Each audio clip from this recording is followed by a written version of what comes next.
Good morning Philippines. Ayan, araw po ng botohan. Kaya dito tayo sa paaralan po. Sa Dulong Kalsada, San Jose, San Miguel, Bulacan. Andito tayo para makipagchismisan. Ayan. Ayan po ang ating maritesan po ng mga lodi. So ayan po mga lodi. Busy po ang ating mga botante mga lodi. At yung aking tatay at aking nanay po at ang aking utol ay nakikipagchismisan dyan sa tabi-tabi.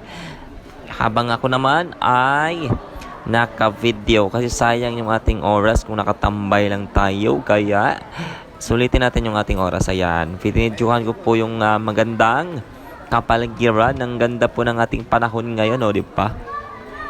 Ang ganda po ng ating paligid, ang ating kalangitan. Weather is so nice today. Ayan, mga lodi.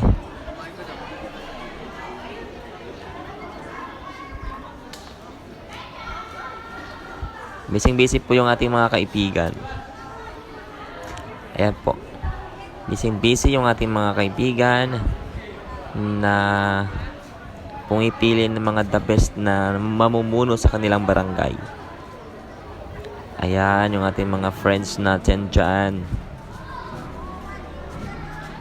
Kaya ba mga lodi, naka-ready na ba kayo sa inyong iboboto? Dapat po ay vote wisely talaga. Dapat kung sino po yung napupusuan po ninyo, kung sino po yung karapat-dapat, yun po yung ating iboto. Para maganda po yung pamamahala po sa ating mga barangay.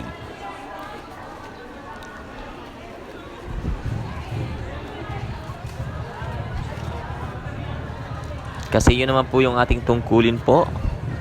Yung tumatakbo po ng ating sa ating pamahalaan, sa ating mga barangays po, dapat po ay maayos ang ating barangay, maayos at talagang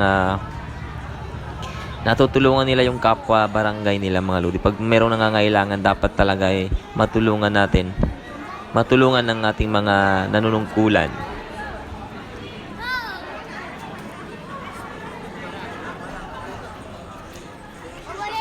Sobrang busy po ng ating mga kaibigan, mga lodi. Yan, may mga tayo dyan, may mga nag-aantay po sila sa kanilang mga mahal sa buhay.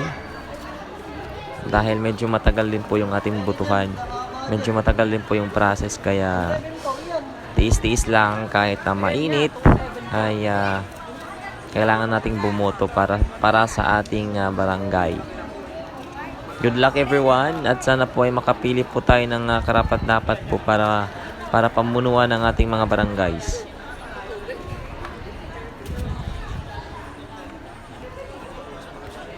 At sana po ay magtulungan po tayong lahat para po malinis ang ating barangay. Magtulungan tayo para umulad po yung ating mga barangay.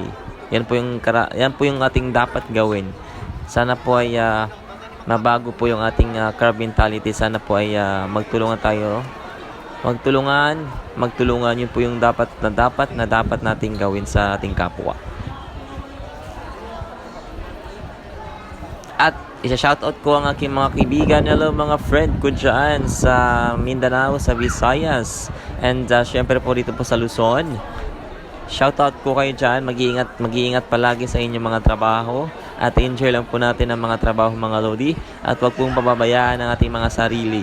Kasi yung puhunan po ang ating katawan, ng ating sarili. Kaya dapat alagaan at huwag pong pabayaan.